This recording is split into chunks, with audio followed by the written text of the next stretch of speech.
The gray, imposing sky over Chicago mirrored the seriousness of the empire I had built, a company inherited from my father and expanded through my own grit. I was 34. The woman I saw in the mirror, the order I had established, the power I wielded, they all filled me with a quiet pride. Everything was in its place. My daughter Lily was at her private school. My husband Mark was at the company, presiding over the finance department from his expansive corner office. My life was a perfectly calibrated Swiss watch, precise, relentless, and closed to surprises. The ticking of the grandfather clock in the hall kept the rhythm of the peaceful silence in our Gold Coast apartment. Our housekeeper was in the kitchen preparing dinner. I was about to return to my files when the doorbell chimed. An unexpected visitor at this hour was a discordant note in my flawless composition.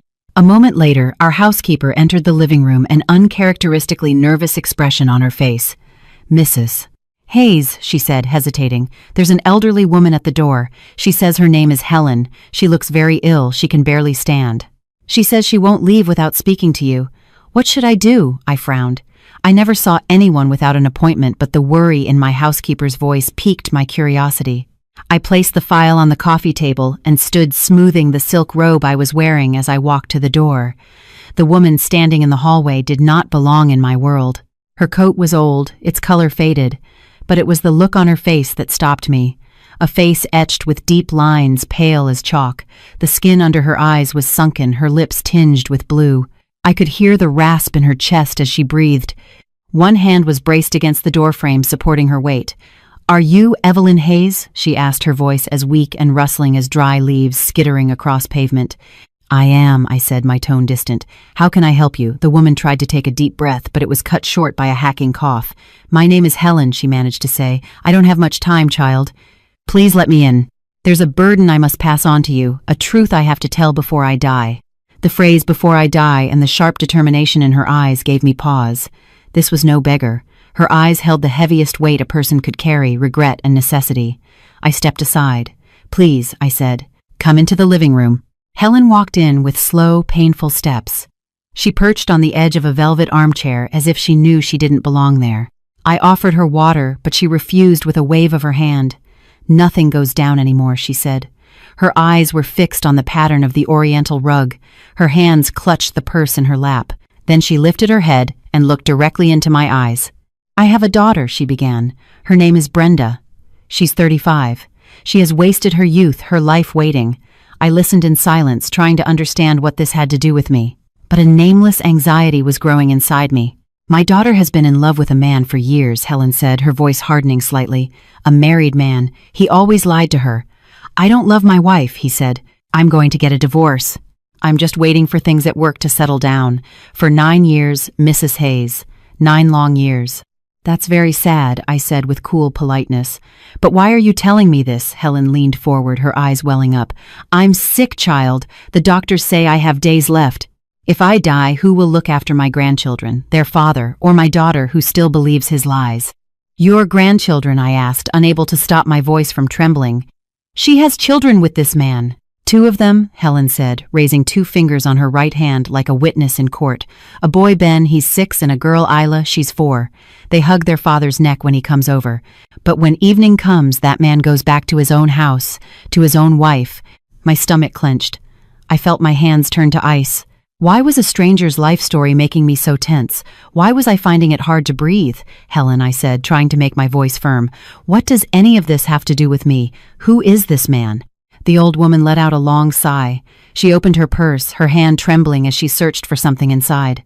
The pity in her eyes scared me more than anything. For a stranger to pity me shook the foundations of the power I had built. "That man," she said in a whisper. But in the empty living room, the whisper echoed like a scream. "That man is your husband, Mark." The world stopped. The ticking of the clock fell silent. The hum of the city outside my window disappeared. All that remained was a high-pitched ringing in my ears. "Lies," I said. The voice didn't even sound like my own. "Mark would never do that. We've been married for 10 years. We have a daughter. We run the company together." Helen shook her head. "I wish it were a lie," she said. "I wish I were just a senile old woman. But this is the truth. Mark has been with my daughter for 9 years. He was at the hospital when Ben was born. He was there when Isla took her first steps. The nights he says he's working late, the times he says he has an out-of-town conference, Those are the times he's at our house, eating at my table. Mark's late nights at the office, his sudden business trips out of Chicago, those hours when his phone was off during important meetings, they all started to click together in my mind like pieces of a monstrous puzzle. But no, it couldn't be. Mark, my reliable, calm Mark. My Mark. "Get out," I said, jumping to my feet, my legs trembling. "Get out of my house. You're slandering him."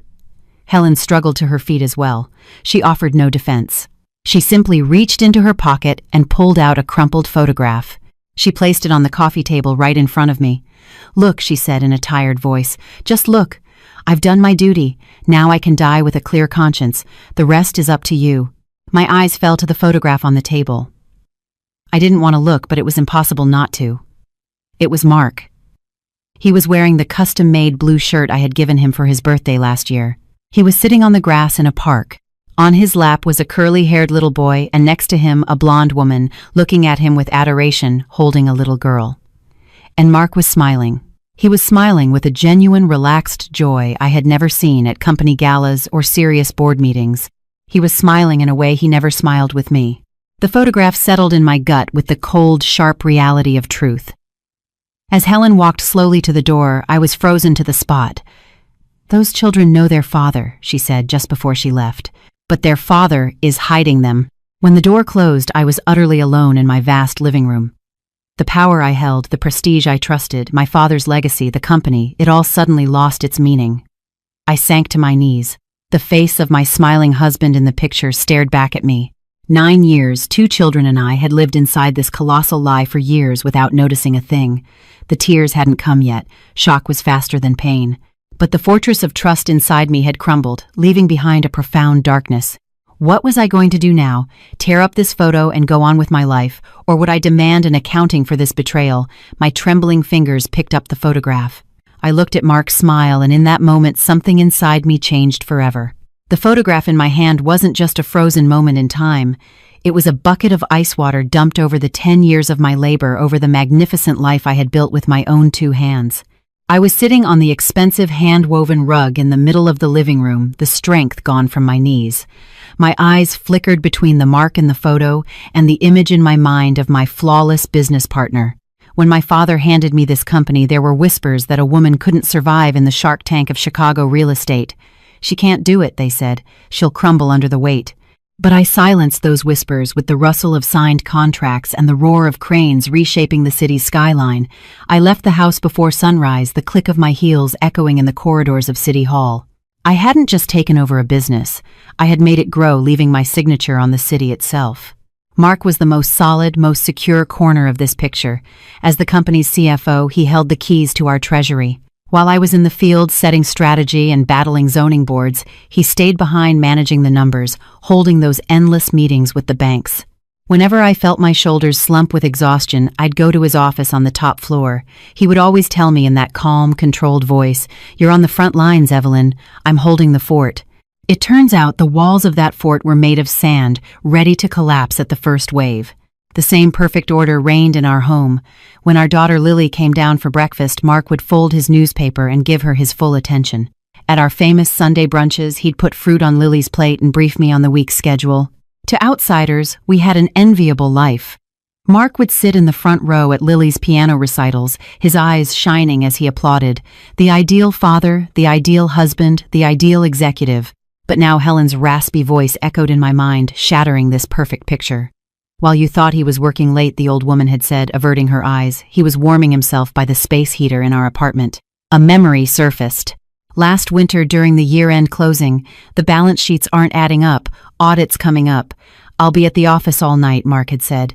When I offered to have a hot meal sent over, he refused. It turned out that night he was in Helen's cramped apartment, sitting cross-legged on the floor.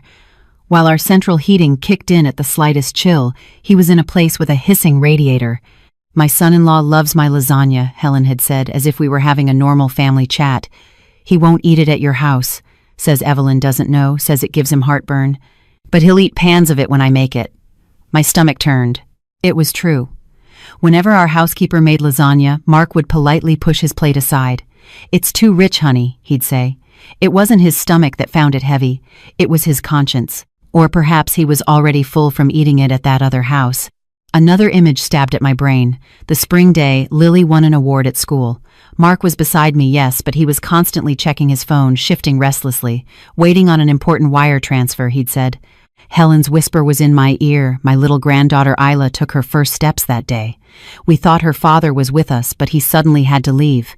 He came to your ceremony. When he returned to them that evening, he held his daughter for hours, as if trying to make up for the moment he had missed. Mark had two faces. One was the serious, distant CFO in Italian-cut suits who stood by my side. The other was the man in the photograph sitting on the grass in an old t-shirt hugging his children, the man who fixed the leaky faucet in Brenda's apartment and carried in the groceries. My Lily knew her father as a powerful businessman. For any repair at our home, we called a professional. Mark wouldn't even pick up a screwdriver. But according to Helen, if the doorknob breaks, Mark fixes it. If the roof leaks, Mark climbs up. I looked at the photo again. Mark's relaxed, unmasked smile was an expression I had never seen on his face behind that massive mahogany desk at the office. In the empire he built with me, he might have been a king, but in that small apartment, at that humble table, he was experiencing the simple lightness of being just a father. And I, one of Chicago's shrewdest businesswomen, had been watching this play from the front row for 9 years. I, who knew every cent, every comma in the company's accounts, had failed to notice this enormous fortune these years stolen from my own life. My CFO had defrauded me not just of money but of my life. With trembling fingers, I placed the photograph on the coffee table right next to the thick manila envelope. When Helen left, she hadn't just left a picture. She had taken this envelope from her purse and placed it under the photo where it sat like a heavy secret. My eyes were swollen, my throat tight, but the businesswoman inside me whispered that this envelope held something far more than emotional devastation. I picked it up. It was heavy. I emptied its contents onto the glass surface of the table. What spilled out were not love letters or romantic notes. They were documents that spoke my language, numbers, signatures, bank statements, and official papers. I picked up the top sheet. It was a photocopy of Articles of Incorporation from the Secretary of State. The date was 6 years ago. A company named Apex Consulting and Logistics had been formed. The founder was a name I'd never seen, but my eyes were drawn to the signature card below.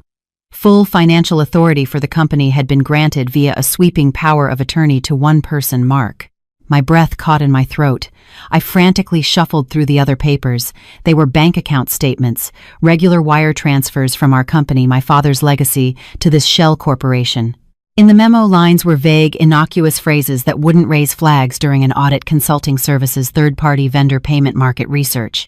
I looked at the amounts: $10,000, $30,000, $50,000. As the dates progressed, the sums grew larger. I held one up to the light. The signature authorizing the transfer was Mark's, my CFO, my husband, my life partner. Every month, he had been siphoning off money from the contracts I signed, from the sweat of the workers on my construction sites, drop by drop, into his own private pool for his other family. Lightning struck in my mind. I remembered the cash flow crunch we had last year. Mark had stood before me with a worried expression. "The market's really tight, Evelyn. Collections are slow. We're going to have to tighten our belts." During that time, I cut my personal spending, even postponed buying new furniture for our apartment. While I was struggling to keep the company afloat, he was emptying its coffers. That tight market was a lie, a cover story for the well-being of Brenda and her children. Among the documents, a copy of a property deed caught my eye. A condo in a luxury building in Lincoln Park. The deed was in the name of the shell company. The closing date was just 2 weeks after we had paid Lily's tuition for the year. He had bought a warm, safe home for that woman and her children with our money, with the power of my company. I put my head in my hands. This wasn't just an affair. This was a planned, systematic financial crime. Mark hadn't just stolen my bed and my trust. He had stolen my work, my labor. He had betrayed my father's legacy. In that instant, the heartbroken, crying woman inside me went silent. My tears stopped abruptly. As the last tear dried on the rug, I felt the blood in my veins run cold. The heavy stone on my chest lifted, replaced by a shield of ice. I stood up. I was no longer trembling. I gathered the scattered papers from the table with meticulous care, arranging the statements by date, placing the incorporation document on top. I put them all back in the manila envelope. This was no longer a marital crisis. This was a corporate matter. And I was my father's daughter. I had no right to be an emotional wreck. I was facing a professional con artist who had played me for a fool and embezzled from my company. And I would give him the answer he deserved, not by smashing plates in the kitchen, but in the language he understood with documents and strategy. I took the envelope and walked to my home office. I keyed in the code to the heavy steel safe. I opened the door and placed the envelope in the very back in a corner where no one, especially Mark, would ever find it. The metallic click as I closed the safe door was the sound of the beginning of the end for Mark. I looked at myself in the living room mirror. My face was pale, but the expression in my eyes had changed. There was no longer love or disappointment in that gaze. There was only sharp, unyielding resolve. When Mark came home that evening, he would find his clueless, trusting wife. He would continue to play his game, but from now on I was writing the script. Before the dawn broke, before the city's hazy grayness had lifted, I was at the office tower. My voice didn't tremble as I told the night guard I had an early international conference call. As the elevator ascended silently to the 40th floor, I looked at my reflection in the mirrored walls. The circles under my eyes were dark from lack of sleep, but the wounded woman was gone. In her place was a warrior sworn to protect her father's legacy. I closed the heavy door to my office and didn't turn on the overhead lights. Only the yellow glow of my desk lamp illuminated the room. I sat down at my computer. I typed in the master administrator password that even the head of IT didn't know, a password my father had taught me years ago just in case. The screen glowed with blue light. I could now see the system's X-ray. The papers Helen brought were just a thread. Now I would pull that thread and see how big the tangle was. I delved into the depths of the accounting software. In the search bar, I typed the letters Apex. The list that appeared on my screen took my breath away. Hundreds of transactions stretching back not just a few years but further. Consulting services, logistical support fees, market research advance, all hidden under perfectly corporate, unsuspicious headings. But when I clicked into the details, the truth was stark and undeniable. I opened one invoice. The date was July of last year. Those suffocating days when our cash flow was strangled, when I was scrambling to secure a line of credit to make payroll. That month, Mark had made a massive transfer to the Apex Consulting account.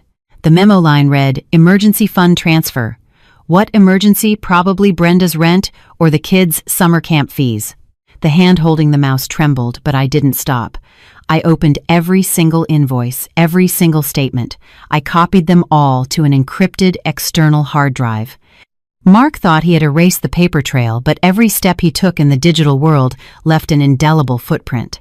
He had been siphoning money from the company's veins, and all the while he had smiled at me and said, "Be patient, Evelyn. We'll get through this." It turned out we weren't the ones who needed to get through it. He had already launched his own lifeboat. As 8 a.m. approached, I heard the sound of heels in the hallway. Assistants cleaning staff. I quickly closed the screen, slipped the hard drive into my purse, and opened a random project file. My door opened without a knock with that familiar self-assurance. It was Mark. "Morning, honey," he said cheerfully, holding 2 cups of coffee. The scent of his expensive cologne, which once brought me comfort, now made me nauseous. "You're in early. Figured I'd find you here when you weren't at home." He approached my desk and set a coffee in front of me. His navy suit was impeccable, his tie perfectly knotted. His face had the infuriating calm of a man with a clear conscience. "Good morning," I said, closing the file. He didn't even notice the icy tone in my voice. "Had some work to catch up on." Mark perched on the edge of my desk right next to the computer where I had just documented his theft. "You're working yourself too hard, Evelyn," he said in a caring tone, reaching out to touch my shoulder. The contact felt like a burn, but I didn't pull away. "Let me handle these details. The financials are my job. You just focus on the big picture." "Of course you'll handle it," I said, my eyes locked on his. "You're very good at making everything look right, Mark." He smiled, thinking it was a compliment. Just then, his phone vibrated in his pocket. He reached for it, and his expression shifted for a fraction of a second. The professional mask slipped, replaced by a softer, more private, slightly guilty look. "Sorry, honey, important supplier," he said, but he was lying. When he spoke to suppliers, his brow furrowed, and his voice became firm. Now his eyes were soft. He didn't leave the room. He walked toward the window, turning his back to me. He answered the phone. His voice was low, but every word was clear in the office's silence. "Okay," he whispered. "I know. It's hard. Just a little longer. Be patient. I'm arranging everything. I promise. It will be worth the wait." His back was to me, but from the slump of his shoulders, the placating softness in his tone, I could feel the desperation of the woman on the other end of the line. Brenda had probably called him, maybe about a problem with the kids, or to ask when he would finally be hers completely. And Mark was selling her hope again. Just a little longer, he said. A little longer until what? Until he had completely bled me dry, until he had hollowed out the company and could escape to the new life he had built. Everything is going according to plan, Mark said into the phone, his voice even lower. Just a little more time. He hung up and turned back to me. I watched with a mixture of awe and disgust as he changed his expression in that single second, putting on the mask of the faithful husband and reliable partner. Problem with a shipment, he said with a shrug. But I handled it. I'm sure you did, I said again. Your plans always work out perfectly. Mark took a sip of his coffee. Well, I'm heading to my office. Checks to sign, he said, walking to the door. I watched him leave, whistling. He thought everything was under his control. He was placating Brenda with patience and me with trust, but he didn't know that the hard drive in my purse was the point of no return, and the process of using that evidence was now in my hands. I placed the external hard drive on the desk in front of Arthur, nestled between stacks of files. We were in the quiet, insulated office of my father's most trusted CPA, a man whose hair had turned gray in this profession. The late afternoon sun filtering through the window illuminated dust motes in the air, but the atmosphere in the room was as heavy as lead. I need you to look at this, Arthur, I said, maintaining the icy tone in my voice. Just look and tell me I'm wrong, that I'm being paranoid. Arthur pushed his thick-rimmed glasses down his nose and plugged the drive into his computer. The silence was broken only by the clicking of keys and his occasional deep, troubled breaths. Minutes stretched into what felt like hours. I sat on the edge of my chair, hands clasped in my lap, not like a defendant awaiting a verdict, but like a judge preparing to deliver one. Finally, Arthur leaned back. His face was ashen. He took off his glasses, set them on the desk, and rubbed his face with a trembling hand. Evelyn, he said, his voice cracking, what I'm seeing here, this isn't just an irregularity, my dear. This is a fundamental attack on the company's foundation. How much, I asked. I needed to know the number to hear the price of his betrayal down to the last cent. Far more than you can imagine, he said, turning back to the screen and pointing to a chart. It's not just the cash transfers. It's tax evasion, fraudulent invoicing, embezzlement. Mark funneled nearly 30% of the company's liquid assets into this shell corporation. But there's worse. What could be worse?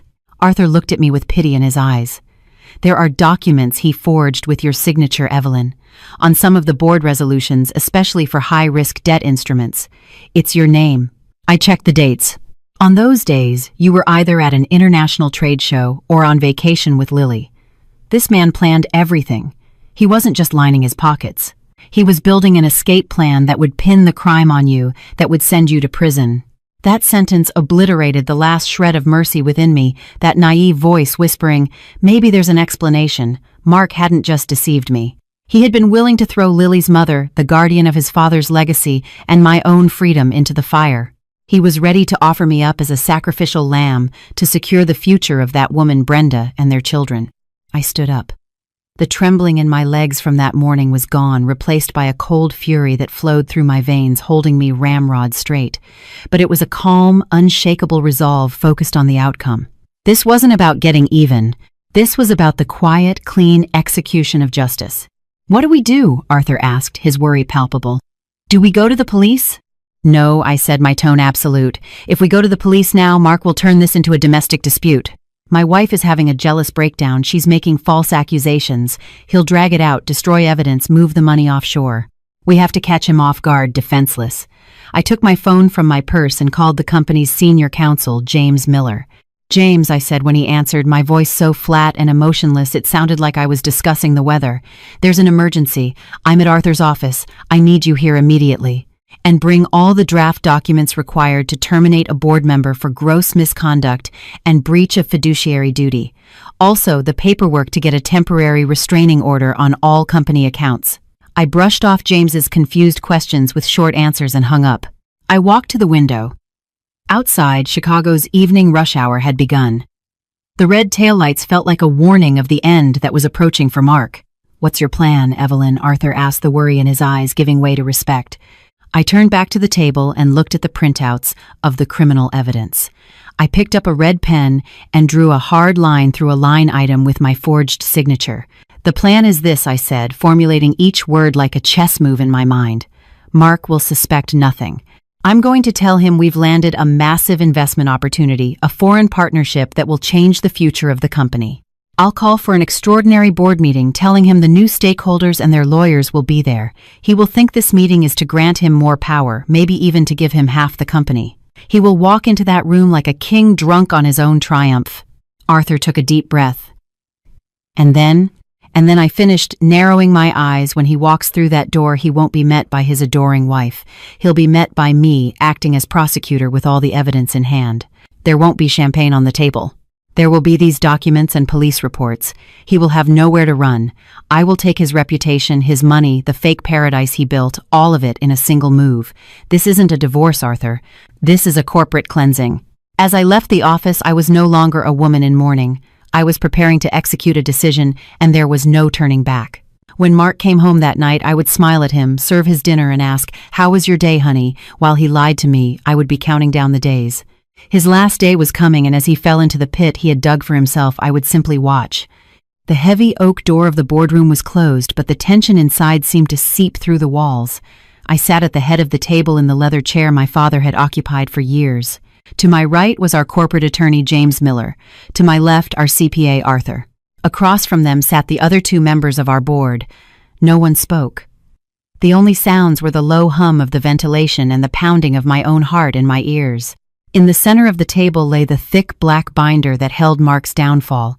My hands were clenched under the table nails, digging into my palms, but my face was a mask devoid of any emotion. The woman inside me wanted to scream, to cry.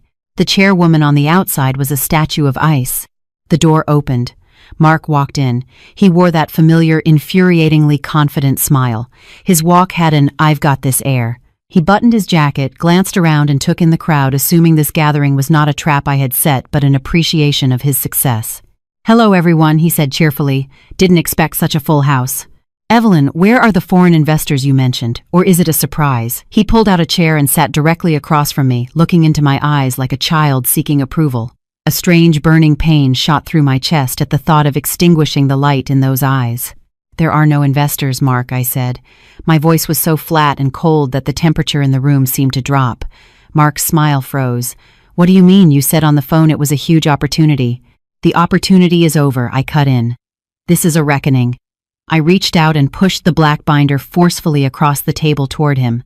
It slid across the smooth surface and stopped right in front of him. "Open it," I commanded. Mark looked from me to James and finally to Arthur, who was staring down at the table, unable to meet his gaze. He had finally sensed the tension. With a slight tremble in his hands, he lifted the cover of the binder. On top were the incorporation documents for Apex Consulting and a detailed breakdown of the money transfers. His eyes scanned the pages. The color drained from his face, second by second. The vibrant, energetic, confident man was gone, replaced by a gray, aged, terrified mask. His lips were dry. What is this?" he stammered, his voice no longer booming. "That is your criminal file, Mark," I said, never taking my eyes off him. "It's the record of the millions you siphoned from the company's accounts into your own shell corporation. The fake invoices, the fraudulent expenses, and most importantly." I picked up another paper from the table and held it up. "The loan agreements you forged with my signature." Mark shot to his feet, knocking his chair over with a loud crash that echoed in the room. "Evelyn, this is absurd. This is all a misunderstanding. I can explain. That company, that was a structure I set up for our own discrete investments for tax advantages." "That's not true," I said, the control in my voice cracking for the first time, but I quickly recovered. I leaned across the table. "That company is for your other family, Mark. For Brenda and for your children." Mark's jaw dropped. Hearing Brenda's name was the final blow. Pure terror appeared in his eyes. There was no room left for denial, for excuses, for lies. His entire defense mechanism had crumbled. You know," he whispered. "I know everything," I said. "The 9 years, the 2 children, the house you bought them with my money, the fake paradise you built with my work, with my father's legacy. I know it all." Mark gripped the table as if he couldn't stand on his own. He tried to take a step toward me. "Evelyn, listen to me. I swear I love you. She was just a mistake. I couldn't get out of it. The money. I was going to put it back. I swear I was going to pay back every penny." James, the attorney, intervened, his voice cutting through the air like a knife. Mr. Hayes, as of this moment, all your signing authority with the company has been revoked. We have filed a criminal complaint with the district attorney's office against you for charges of aggravated fraud, forgery, and breach of fiduciary duty, and this is your notice of termination. James slid a paper in front of Mark. Mark didn't even look at it. His eyes were fixed on me, pleading. "Evelyn, don't," he begged. "Are you going to send me to prison? Are you going to send Lily's father to prison? How will you explain this to our daughter?" That sentence fueled the fire inside me. His attempt to use Lily was the final proof of his cowardice. Lily's father was supposed to be the man who protected this company and his family, I said, swallowing the lump in my throat. You are not that man. What you did is a crime, Mark. And now you will walk out that door you love so much. Security will escort you downstairs. You will not even be allowed to collect your personal belongings. Mark looked around. Arthur kept his head down. The other board members looked at him with disgust. There was no escape. His shoulders slumped. The proud CFO suddenly shrank, withered, and disappeared. "You can't do this," he said in a weak voice, but even he didn't believe it. "I already have," I said. Without another word, he turned and shuffled toward the door. Just as he was about to exit, he stopped and looked back at me one last time. Was there remorse in that look or the anger of being caught? I couldn't tell. When the door closed behind him, the silence returned. "Congratulations, Miss Hayes," James said quietly. "You did the right thing." I nodded. From the outside, I was a victorious, powerful businesswoman. I had saved my company and fired the traitor, but under the table where no one could see, my hands were still shaking violently. Somewhere inside me, the funeral for my husband of 10 years, for my youth, for my dreams, was taking place. Justice had been served, but it hurt far more than I had ever imagined. Just 2 hours after Mark was escorted from the building by security, red and blue lights flashed against the pavement in front of the skyscraper. From the window of my 40th floor office, I watched the crowd small as ants below. On the gray Chicago asphalt, the door of an unmarked police car opened. The man whose arm I once took to attend galas, the father of my child, was led to the vehicle by 2 plainclothes officers, his hands cuffed in front of him. He didn't look up. The proud, self-assured Mark was gone, replaced by a slumped shadow. The car door slammed shut, and they drove away silently without sirens. I looked at my reflection in the glass. I wasn't crying. My tear ducts felt dry. There was only a profound exhaustion and a strange sense of relief. Our lawyer James entered the room as dusk was settling. He had taken off his jacket and loosened his tie, the weariness of a long battle on his face. "The judge issued the arrest warrant, Miss Hayes," he said. "The evidence is overwhelming. He's been denied bail due to flight risk and the possibility of evidence tampering. He'll be transferred to Cook County Jail tonight." "Cook County," I repeated. Cold walls, iron bars. Mark was a man of fine dining and plush armchairs. I couldn't imagine him surviving even one night there, but I felt no pity. He had made that choice the day he forged my signature, the moment he set up that shell company. "We filed for a gag order, but Chicago is a small town in some ways," James continued. "The rumors are already starting to fly. Your phone is going to be ringing off the hook. The banks, the suppliers, everyone's going to panic." He was right. The Chicago business world was merciless. The moment they saw someone stumble, they circled like sharks. My phone on the desk was vibrating incessantly. I picked it up and turned it off. "No panic, James," I said. "The ship isn't sinking. We've just thrown the dead weight overboard. By tomorrow morning, everyone will understand that." The next morning, I gathered all the employees in the main conference hall. There were whispers, anxious glances, huddles in corners. When I walked in, they all fell silent. I was wearing a simple black power suit. My makeup was minimal, but I stood taller than ever. I walked up to the podium. "Everyone," I began, my voice clear and strong, echoing through the hall. "Some of what you have heard is true. A serious breach of trust and a financial crime were discovered within our company. The person who committed this crime was unfortunately our former CFO, Mr. Mark Hayes. We have parted ways with him and the legal process has begun." A murmur went through the crowd, but I raised a hand to silence them. I scanned their faces. A young woman in accounting had tears in her eyes. The veteran mailroom clerk was wringing his hands anxiously. I had to give them confidence. However, I continued raising my voice. "This company does not depend on individuals. This company stands on the vision of my father, my hard work, and your sweat. A hole was torn in our finances, yes, but we have patched that hole. We are not abandoning ship. Your paychecks will be deposited on time." Our projects will not be delayed. I will not allow anyone's livelihood to be threatened. Are you with me?" There was a brief, tense silence. Then, from the very back, a faint clap. Then another and another. The applause was a vote of confidence. In that moment, I felt that in their eyes, I was no longer the cheated, victimized wife, but the boss who was managing a crisis. From that day on, my life changed completely. After dropping Lily at school, I would come to the office and work until midnight. Arthur and I dove into the deepest corners of the accounts, tracing every hole Mark had dug, every penny he had stolen. The hardest part was the meetings with the banks. I could see the "this woman can't handle it" look in the eyes of the serious gray-suited bankers across the table. But I didn't back down. I laid my files out before them.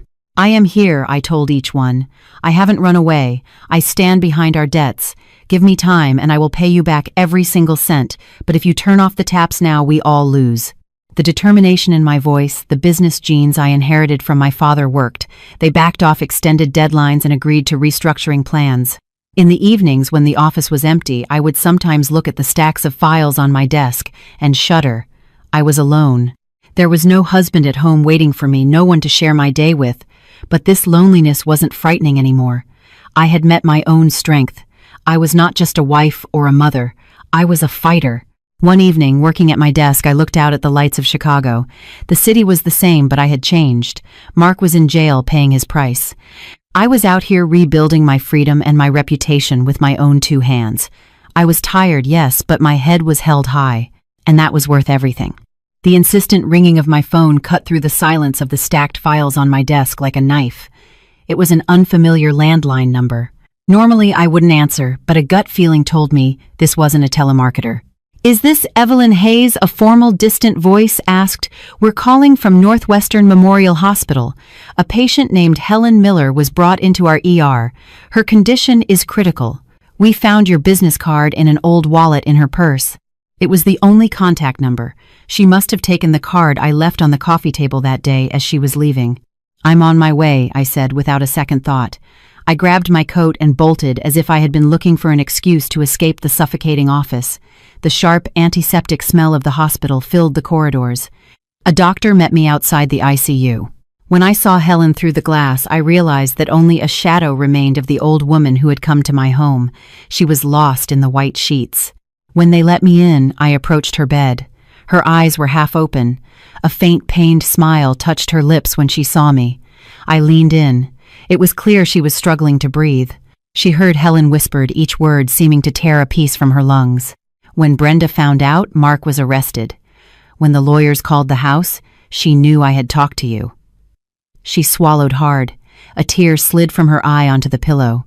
"She went crazy, Mrs. Hayes," she continued. "She was like a woman possessed. You did this. You ruined my life. You turned him in," she screamed at me. Sick as I was, she threw me out into the street in the middle of the night. "I don't have a mother like you," she said. "Go die wherever you want." My blood ran cold. For a child to throw her dying mother into the street, the world of lies Mark had created had poisoned Brenda too, stripping her of her humanity. That woman was so fixated on Mark and their false future that she saw her own mother, the truth-teller, as the enemy. Helen tried to lift her trembling hand. I took it. It was ice cold. "Don't be sad," she said, as if seeing the horror on my face. "My job is done. I've laid down my burden. At least I'm not dying as a partner in that lie, carrying the weight of that complicity. That's enough for me. My grandchildren. They won't grow up inside that lie anymore." Her eyes slowly closed. Her chest rose one last time in a deep sigh and then fell. The rhythmic beep of the monitor in the room flatlined into a long, high-pitched tone. Helen Miller had paid the price for her great act of courage in the final days of her life by being rejected by her own daughter, but she had saved herself from the swamp. An expression of deep peace, defying all the pain she had endured, settled on her face.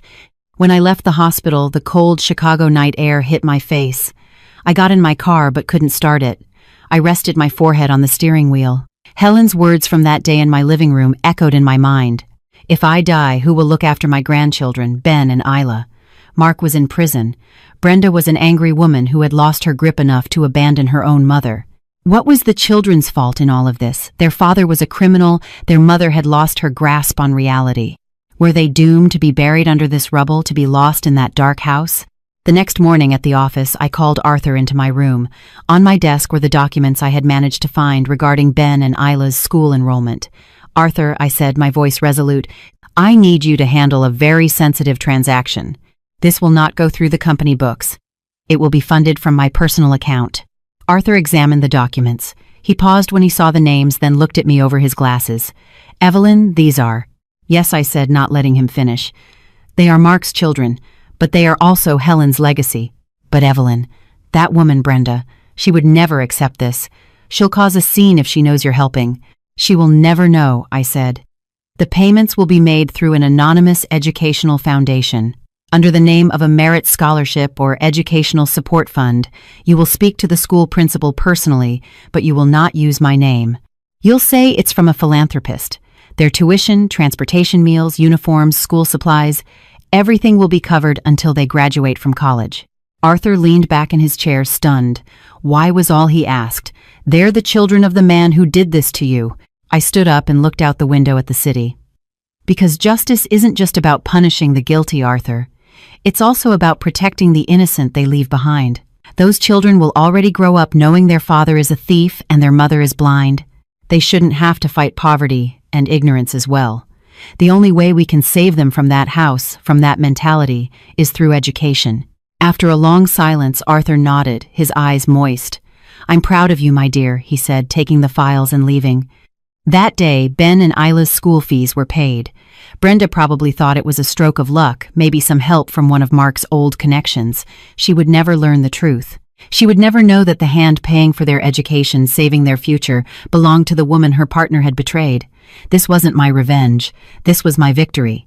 A quiet, unshowy, and honorable victory. The sound of my heels on the cold marble floors of the Cook County Courthouse echoed a rhythm not of escape but of a definitive end. Our lawyer James and my CPA Arthur were waiting for me at the heavy courtroom door. James wore a look of professional gravity. Arthur's gaze held a fatherly pride. "Are you ready?" Arthur asked quietly. "More than I've ever been," I said, the clarity in my voice cutting through the corridor's hush. Months of investigations, expert analyses, and all-night preparations had all led to this moment. When we entered the courtroom, Mark was sitting at the defendant's table between two bailiffs. It was the first time I had seen him since the night of his arrest. The confident man in the impeccable Italian suits who could solve any problem was gone. The jacket he wore seemed too big for his shoulders. His face was gray, the white in his hair more pronounced. He looked up when he saw me. A flicker of hope, perhaps a search for mercy, crossed his eyes. But he was met only with a will of steel in my gaze. The judge reviewed the file one last time. The thick binders on his bench were the bricks of the empire of lies Mark had built. The Apex Shell Company, the fraudulent invoices, the documents forged with my signature, the millions transferred to offshore accounts, it was all there. The forensics report had confirmed unequivocally that the signatures were forgeries. There wasn't a single line of wiggle room left for him to deny or hide. "Defendant Mark Hayes," the judge said, his voice echoing in the chamber. "Do you have a final statement?" Mark stood up, his hands clasped in front of him. I could see his knees shaking from where I sat. "I am," he began, his voice cracking. He cleared his throat. "I am only sorry." He couldn't say anything else. He couldn't say for my family because all of Chicago now knew which family he had been stealing for. The judge asked us to rise as he prepared to deliver the verdict. In that moment, time seemed to stand still. My heart was pounding against my ribs, but I did not compromise my posture. "The court has reached a verdict," the judge began, the words falling like a heavy silence in the room. He handed down separate sentences for aggravated fraud, forgery, and breach of trust. As the judge listed the years for each charge, Mark's shoulders slumped further, as if crushed by an invisible weight. The total sentence meant he would spend the most productive years of his life behind bars. He was also ordered to pay full restitution to the company for all damages with interest. As the bailiffs took his arms, he turned to look at me one last time. There was no longer a plea in his eyes, only absolute defeat. He was paying the price for underestimating me, for seeing a woman only as a wife, while ignoring her identity as a business partner, her intelligence. I didn't watch as he was led out the door. I turned to the judge, bowed my head slightly in a gesture of respect. It was a salute, not to vengeance, but to justice. When we left the courthouse, Chicago's famous biting wind was there to meet us. But the cold felt good, washing away the tension from my face. A few business reporters were waiting.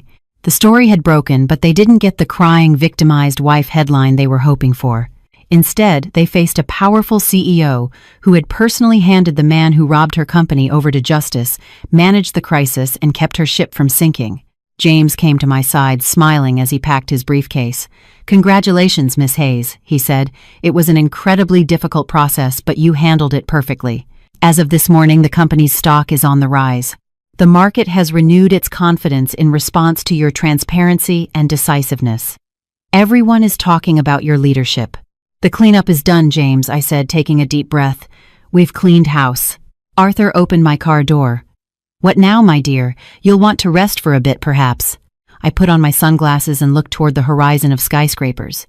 "No rest, Arthur," I said. "I'm going back to work. I have contracts to sign, a company to grow, and a daughter to raise." As the car pulled away, I watched the courthouse recede in the rearview mirror.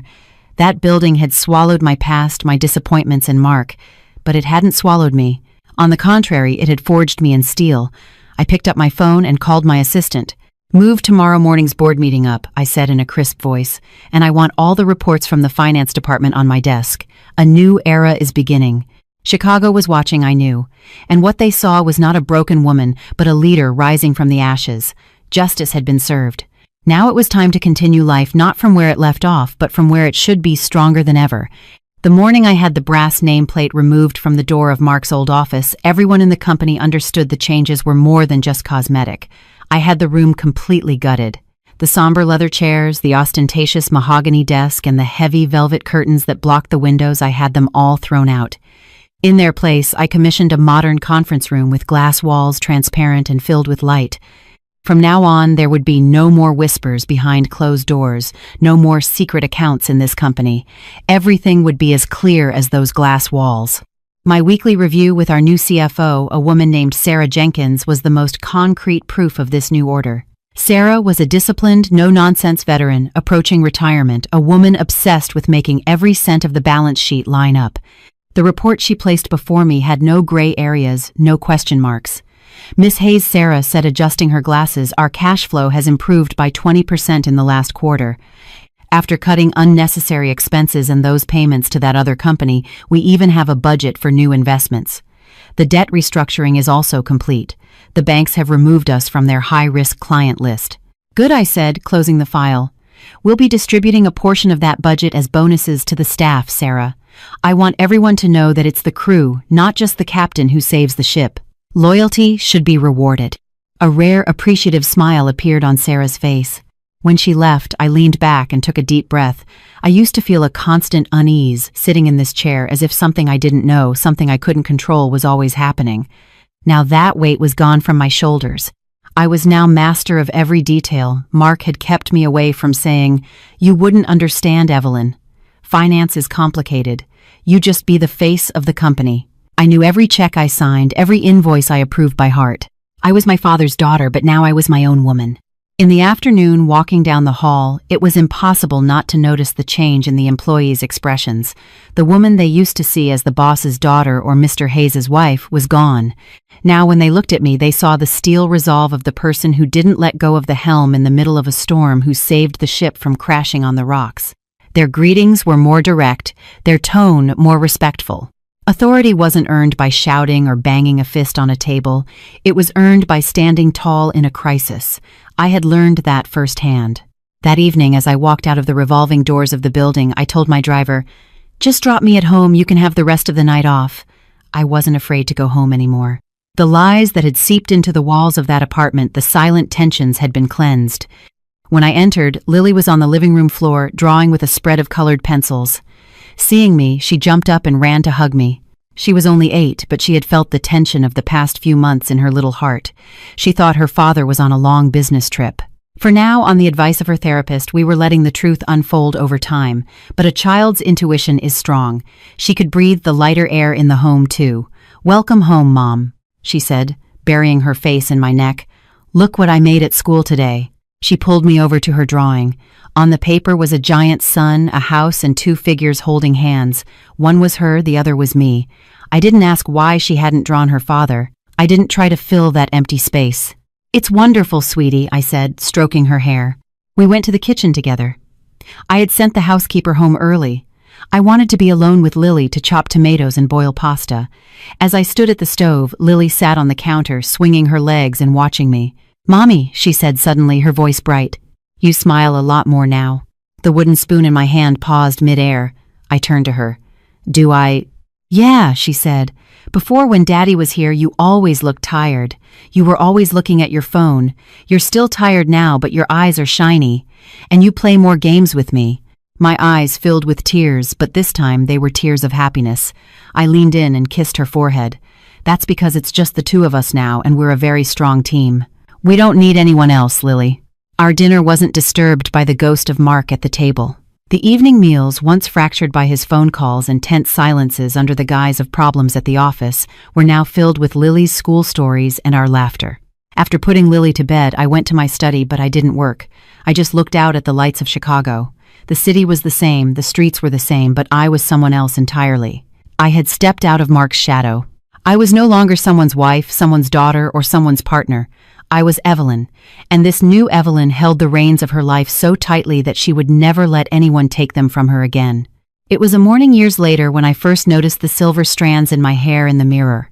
In the afternoon, as the company's hallways buzzed with their usual rhythm, there was a soft knock on my door.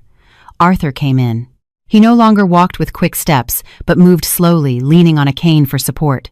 Time had stooped his shoulders a bit more, and it had sharpened the focus in my eyes. In his hand was the anonymous blue file he brought me this time every year. He placed it on the corner of my desk, separate from the other corporate reports. "The results are out, Evelyn," he said. His voice was a bit raspy, but it was filled with pride. He took a deep breath as he sat down. "I thought you'd want to see." I lifted the cover of the file. On top was the portrait of a young man. Ben was no longer a child. His features had settled. Though the strong line of his jaw resembled his father's, the depth and dignity in his eyes were a clear inheritance from his grandmother, Helen. "University admission results," Arthur said, pointing a finger to a line at the bottom of the page. "College of Engineering, his first choice. Got in with honors." I felt my fingers tremble slightly as I held the paper. In a world where his father had tried to get rich through deceit and shortcuts, his son was succeeding with his own hard work. Ben was a refutation of that dark legacy. I turned the page.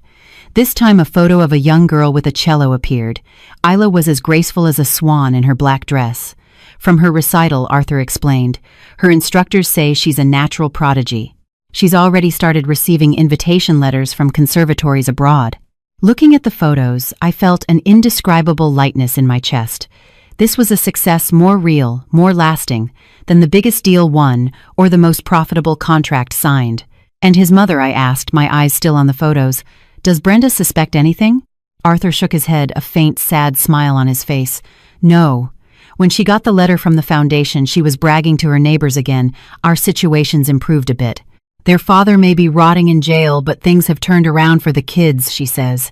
"She still thinks the money comes from that educational opportunity fund we invented. In fact, she called the foundation last month.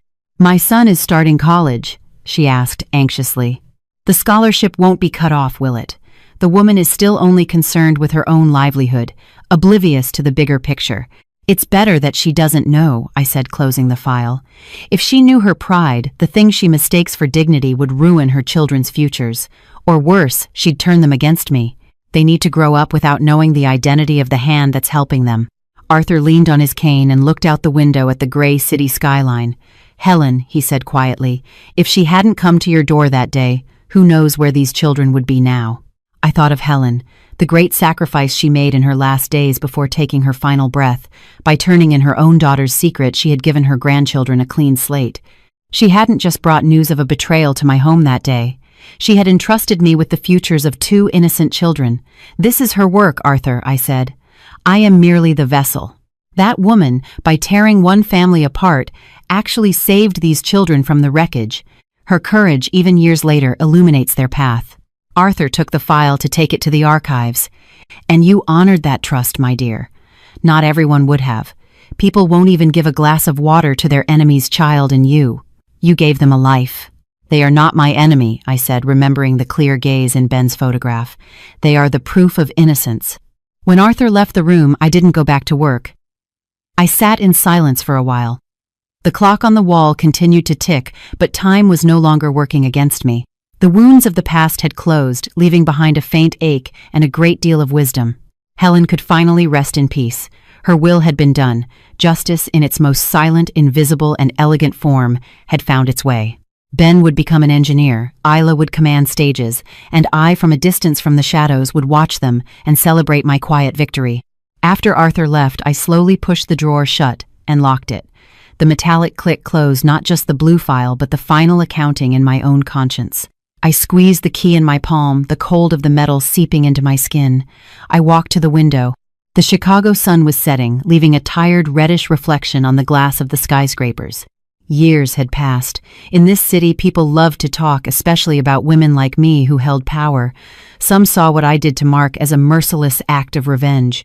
Others, without knowing about my secret support for the children, accused me of being hard-hearted.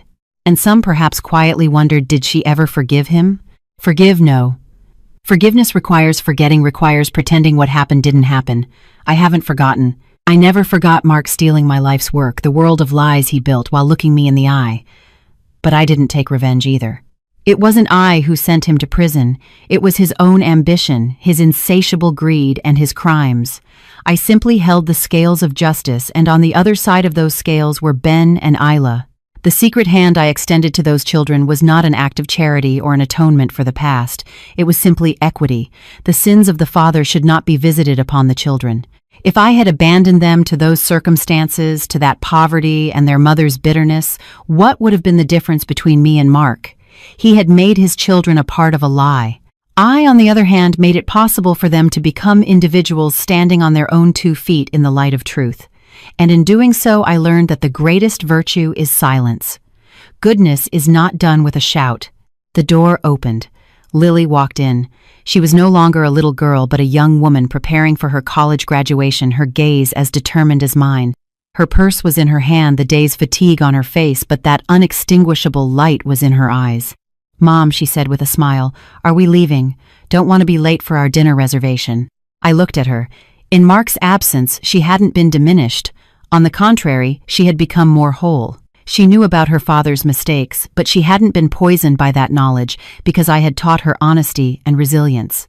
"I'm coming, honey," I said. I reached to turn off the lamp on my desk, but my hand paused for a moment in midair. My mind went back one last time to that day, to the afternoon my doorbell rang. Helen in her old faded coat with her trembling hands and the rasping breath from her lungs. She was the sole architect of this story, of this company, of Ben's engineering career, of Isla's cello, and of the peace I felt right. Now. I had protected my father's legacy perhaps, but that woman had saved a future she never had. By risking her own daughter's hatred, by spending her last breath on a confession, she had changed all of our lives. You can run an empire, you can sign multi-million-dollar contracts, but true power is the quiet courage of a mother with nothing left to lose doing what is right. If she had not knocked on that door that day, none of us would be here now. I put my arm around Lily's shoulder. "Let's go," I said. As we left the office, I glanced back one last time. The lights went out, the doors were locked.